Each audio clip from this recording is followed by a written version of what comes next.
And we're live, coming to you from various locations through the world. We're going to have a fantastic discussion today. Welcome to Close Encounters of the Tech Kind. I'm John. I'm Mike. I'm Jackson. And I'm behind the computer. It's a good thing he's behind that computer.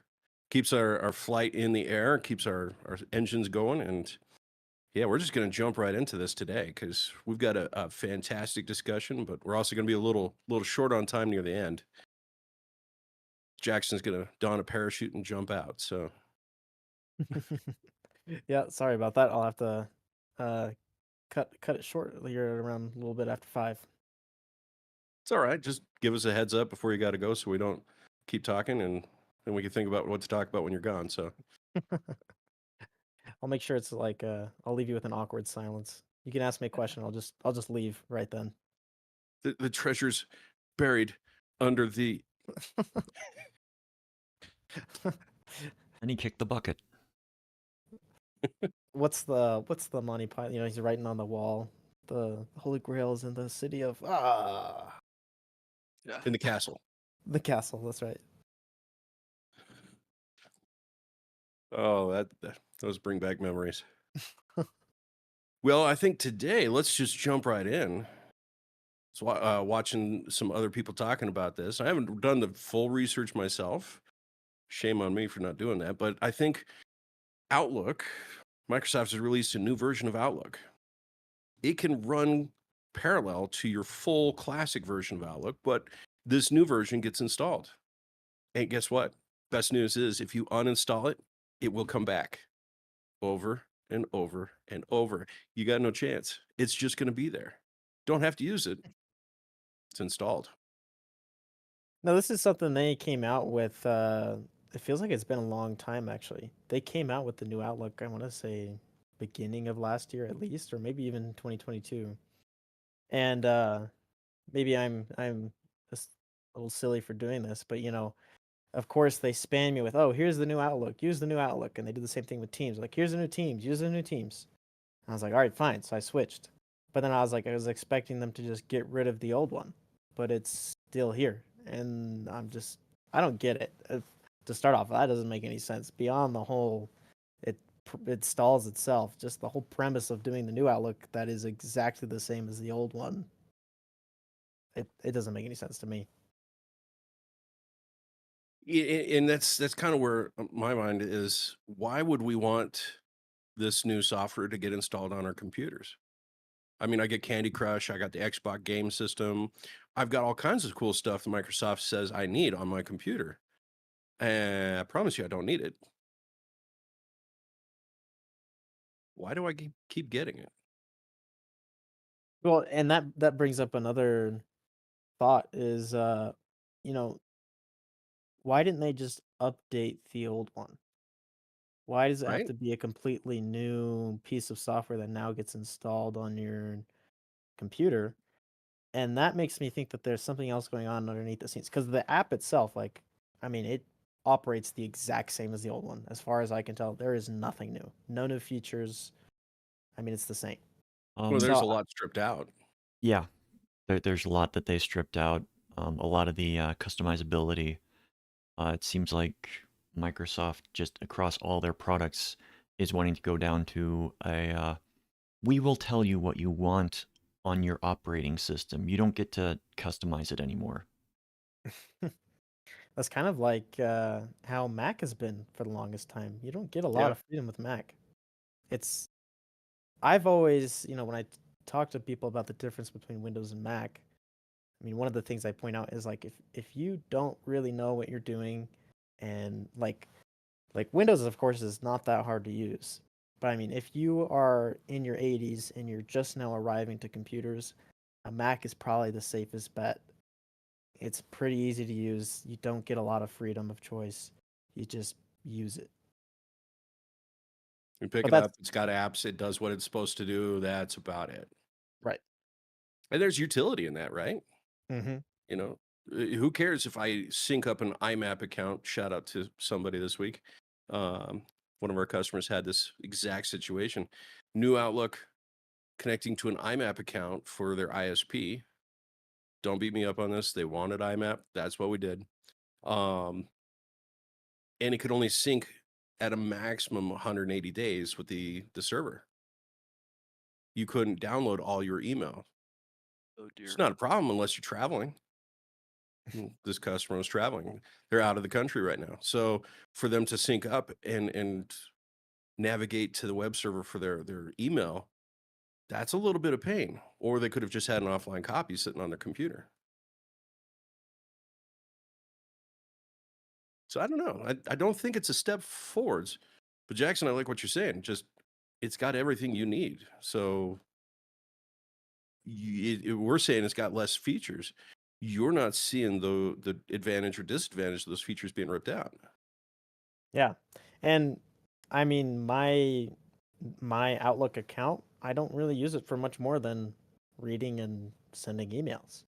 But I know that if you dig in, like you're saying, if you dig into some of the details and you want to do something a little more complicated and have that minute control, then, I'm going to be really frustrated if I end up having to do that, Mhm. because I've encountered that between Mac and Windows, right? Windows generally is a lot more of a freedom-based operating system where Mac locks you down. You can't really do a lot. And there's been countless times where I've been on my Mac trying to do something, and I know exactly how I can do it on Windows, and I just can't get my Mac to do it, and that's super frustrating. But then I always remember that, like, what I'm trying to do is not something 99% of people are trying to do on a daily basis. Well, and I think that goes to kind of where I want this discussion to go is subscription software.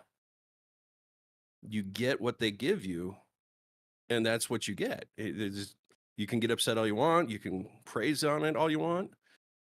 There's no changing your mind. There's no saying, hey, I want something different without going to a completely different product. Mm-hmm. And like you said at the beginning, circling back, Microsoft is now mandating that this new Outlook be on your device, essentially. You don't get a choice anymore.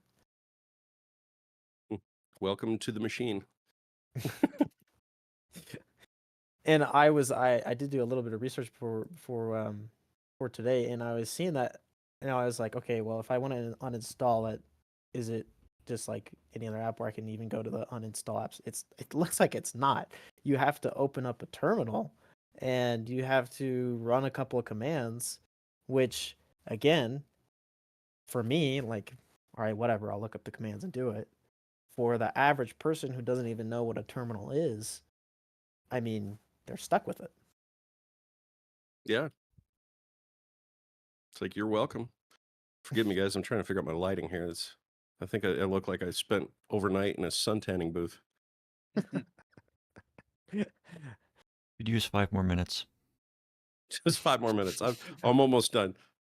Flip me over. Let's see if the backside's as good. No, don't.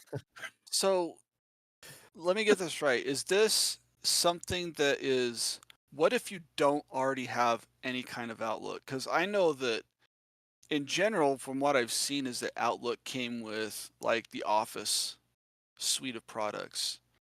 And that I think there was a time when you could use Outlook for free, but then there was like a very stripped down version that you could use for free.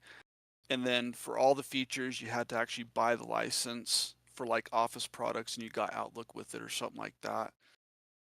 How is this being delivered? Like, suppose I've got my brand new system. I have not installed any kind of Office product on it. I just have just the Windows operating system. Does that mean I automatically, at some update, I'm going to get, oh look, now there's Outlook in my taskbar there. Like, how'd that get there? Like, how's that happen? What's it look like? It's just a push mechanism inside the software, or in this case, the operating system. That's interesting. So historically, I have been a Mozilla Thunderbird user for years and years and years. And I think that came from the fact that when I first started on the internet, I was using Netscape. And I don't know if you remember, I think there was a time when Netscape, it actually wrapped up the browser and email kind of into one program. and then Netscape went away, and then we ended up with Firefox and Thunderbird that came out roughly the same time from Mozilla. And Thunderbird has done a lot to try to be the next best thing to Outlook. And I remember when they added like calendar and tasks and scheduling, having a calendar system in it.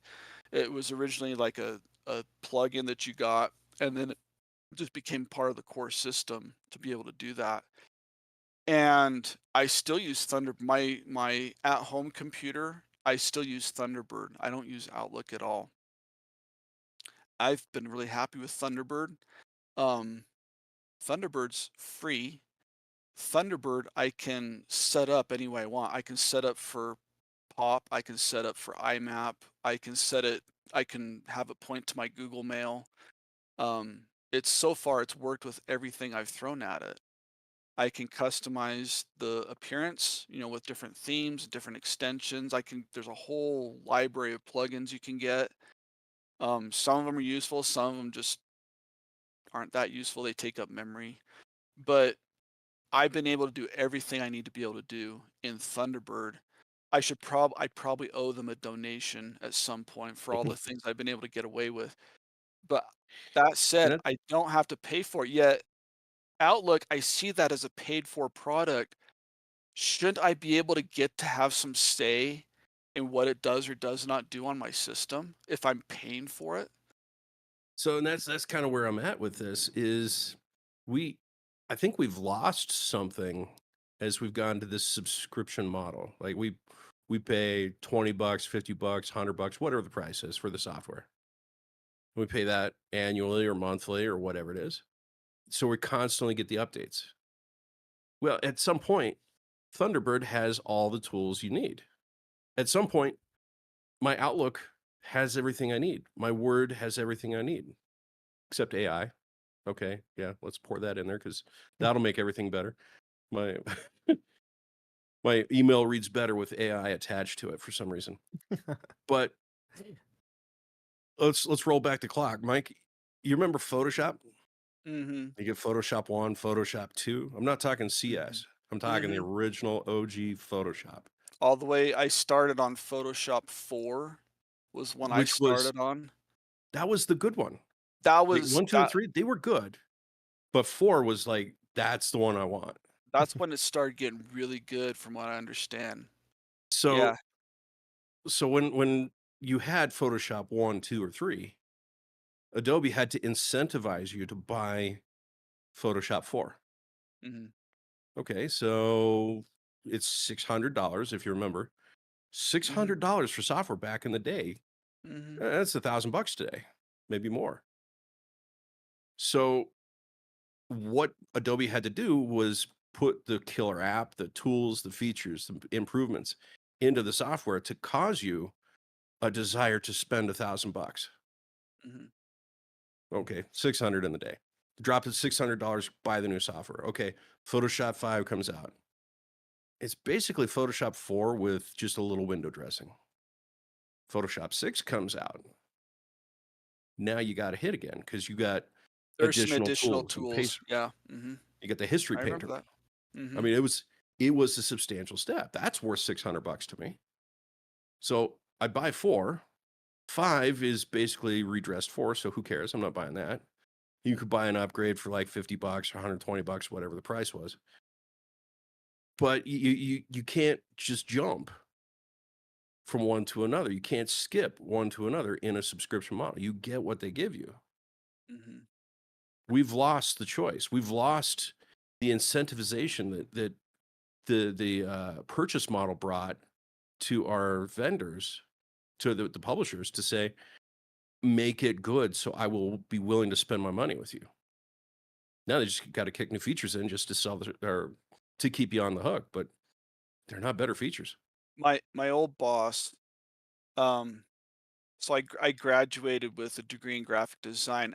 I started on Photoshop 4 while I was in school, and I watched that upgrade process happen while I was in school, watching it go from 4 to 5 to 5.5 to 6 and then to 7. And then I think it was after 7th, that's when they started rolling out the Creative Suite, and they wanted you to buy the whole suite of applications. So it wasn't just Photoshop, it was Illustrator and InDesign were the big 3 that we were teaching in the graphics department. And that covered everything. That covered bitmap editing, that covered vector illustration with Illustrator, and it covered page layout with InDesign and everything. So I watched all that happen, and to buy the suite, it was like I think $1,200 to $1,600. Like there were some other things that got thrown in there too. Like they had the web designers bundle, right? Which gave you Photoshop and Illustrator. And I think it was right around the time Flash. they had just purchased Macromedia, and so Flash was in there, Dreamweaver was in there, and a couple other little tools for And it was worth it, right? it was plus Adobe Acrobat and everything, not just the reader, but like a full out version of Acrobat, you know, for PDFs and things like that. And it was a great thing, like to tell my boss, like, okay, I know this is going to sound like a lot, but I need you to invest about $1,200 to $1,400 or whatever it was at the time, and get me this whole because I'm going to need all of it. You want me to do all this stuff? I'm going to need all of it. And so he bit the bullet, he bought it, but I made it last. Like I Mhm. had the tools I needed. And so CS1 came out, CS2, CS3, I think there were some other improvements. And CS4 came around, and I got to a point where I had to get an upgrade to that, like from 3 to 4 or something. And I was able to get a discount because 4 was on its way out, 5 was just about to come out, and so Adobe was slashing the price on 4 to sell licenses of 4, and then 5 came out right after that, and I never got 5. And then I think it was 5 or 6 or something like that. But somewhere around there, around like I think 6, I think it was, I think that's when everything started moving to subscription. And a lot of people complained about that because it's like I just need the tool to do what I need it to do. I need it to work on my current operating system. And it was like I found myself in the same position. My operating system is too old to be supported by the vendor. In this case, it was Mac OS. Okay, it was a version of Mac OS that was reaching end of life. But I can't upgrade to the new operating system because the new operating system won't run the old software. My software is holding me back. I don't want to get into the new software because it's either going to cost me a pretty penny to buy a bundle, or I have to buy the bullet and do a subscription. I don't want to do a subscription. And So so so it's this chicken and egg thing, like upgrade, but I've got software. It works. So I've got this software on an old computer. They're in an old operating system that's no longer supported, but the reason I still use it is because it works. It does what I need it to do. so Jackson, you've heard both sides of this. You've been experiencing the Outlook side of things. What's your thoughts? I have actually so many questions still that I actually wanted to hear from you guys. But I was sitting here thinking about, hey, I'm the company. I'm Microsoft. I'm Adobe. Whatever. I make this product. I make 4. 4 was so good. Photoshop, 4. Then I make 5, and we throw in a ton of what do you say, like cosmetic features, right? Mhm. Things to make it look nicer. We spent all of those man hours. I mean, people were working on the project, and then we send it out, and nobody buys it. And so then we're forced to, okay, we keep going and we make 6, and then everybody buys 6 because everyone likes 6. Um, from the company's perspective, it makes more sense that if we're going to be developing it through that whole time and making those improvements that everyone does want, maybe they don't want them so bad that they're willing to buy the whole new package, you know, it makes sense to go to a subscription model. It's cheaper, in the sense of, I don't have to drop the $600 all at once. I can just pay $20 a month or whatever it is to get what I want, and I still get all of the small features that maybe aren't essential to me, but it's nice to have them. You know, from a company standpoint, it seems like a win-win. We're getting our revenue from the work that we're doing to improve it, and you get the improvements. But I That also am on the side because this is where I want to know what you guys think is because we were like you were talking about, not everyone wants to jump from 4 to 5. There's not a huge benefit in that. But 4 to 6 there is. However, if you look at Apple and what they do with their iPhones, why does it work for them? They don't they don't release hardly any new features from model to model, yet they get everyone to buy it. Maybe it's like one feature, one new thing, and Apple found the recipe to get people to enjoy standing in line for 3 days to get the latest iPhone. I don't know how they did it. I Well, mean, I'm sure that somebody in the future is going to do some brainwashing tactic analysis on how that marketing worked. Because your smart tech users, hopefully the people that are watching this, aren't those like standing in line to get this thing because Apple is going to release it. They're gonna wait for somebody to just uh, they're gonna give it a chance to run before they just jump in and buy it. I don't know how Apple does it. But I'll tell you, Jackson, you stumbled on exactly the use case. Adobe said you're going to get free updates because we got our team on staff. We'll constantly push out fixes and new improvements. You just got to pay us a monthly fee. gonna I qualify got a, that. I got a, I got a couple thoughts on that too. So, With Apple, go ahead, go ahead, Artie. Mike. Okay.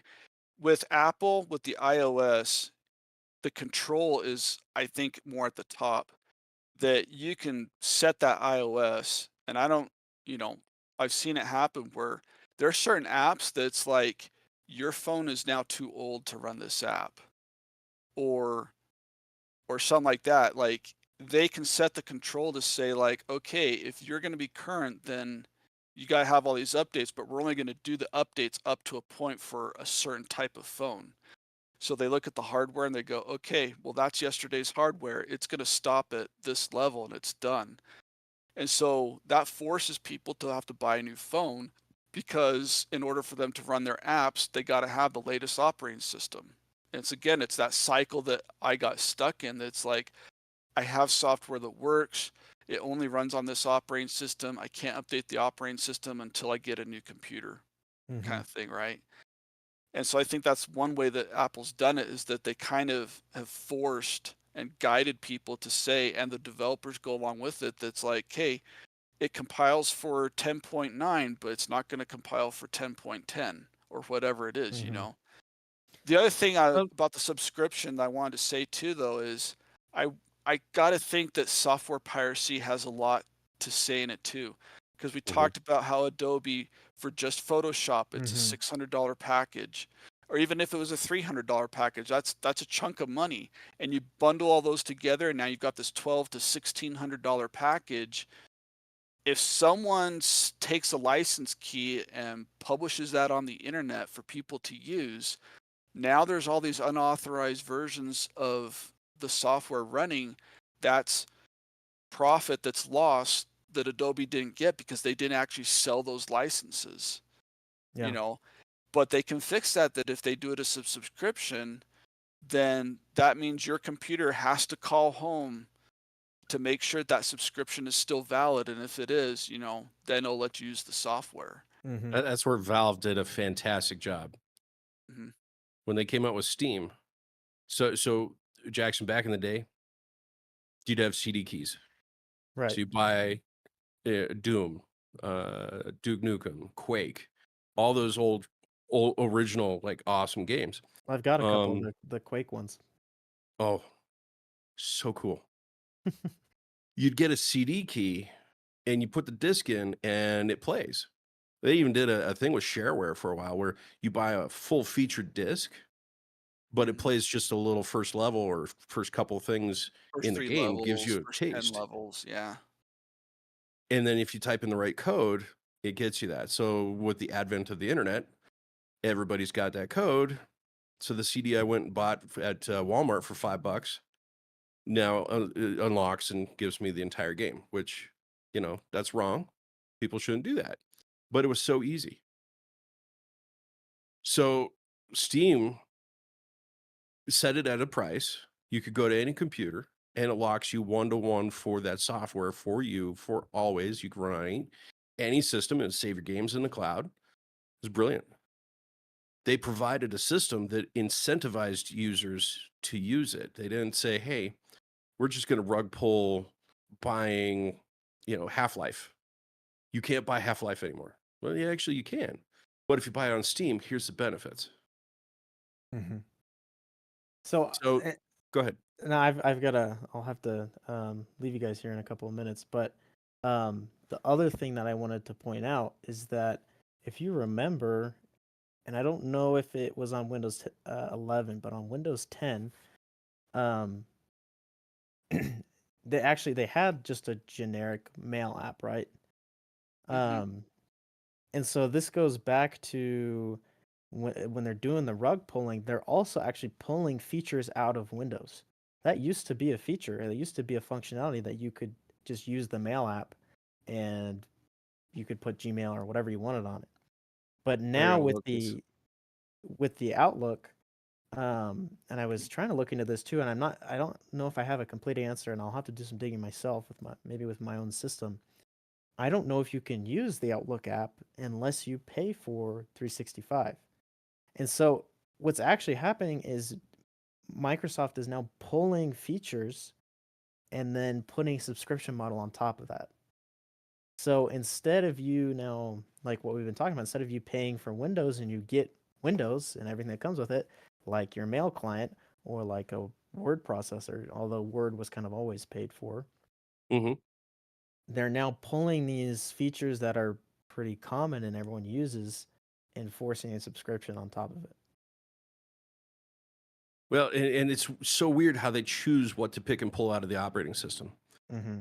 Have you ever heard of a text-based editor, the worst one ever created, called Edline? Mhm. EDLIN. I Mhm. haven't heard of that. I Okay, remember it. we're going back to DOS 2.0, right? Yep. Mhm. Um, it is the most cumbersome and awkward editor I've ever come across, and it is still in Windows 10. I'd rather use VI. I mean, I'd, really. I'd rather use a hammer and chisel. Yeah. Tell me about it. So it's weird that they pick certain things to pull out and things to leave in. So I think Jackson, we got to respect you having to jump off. I think we Yeah, should bring this to the next podcast.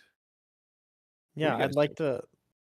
I was actually I when you I'll be honest, when you first mentioned it, I was like, okay, they're forcing Outlook, like, all right. But now that we're talking about it, I'm realizing like this is actually kind of indicative of a lot of headache in the future. Yeah, so I'll share with you my insights in the corporate world. I'll share with you what the business decisions are for doing some of these things. But until then, I think let's put a pin in this and call this the end of part one. We'll do like a Kill Bill where you expected to see the whole movie, and then it's part two. You don't know it till you finish watching the movie. So we'll do that for this. Sorry, viewers, but come back next time. We'll bring this hopefully to some sort of cogent finish, but no promises, no guarantees. This might be a subscription. Yeah, if you want part two, you got Please subscribe. subscribe to the channel. Subscribe for part 3, 4, and 7. We'll skip a couple. Not in that order, though. Not in All right, that well, order. I will see you guys later. Thanks everyone for watching as well. I'll see you guys. All right. See you, Jackson. Bye. All right, and I'm gonna sign off as well. I think the mood lighting here at our downtown office really, definitely makes it look like I fell asleep on the beach for 3 days. So I'll spare everybody the visual on that. Leave you with these parting thoughts from Mike. The only thing I can say is that this will be exciting to talk about in the future, and looking forward to it, John. How about Artie? I'm just sitting here thinking, I hope I'm not David Carradine in that analogy. Well, we'll find out. Anyways, I think for now, I'm going to leave it here. I'm John. I'm Mike. I'm Marty. And Jackson's already gone, so we'll say goodbye.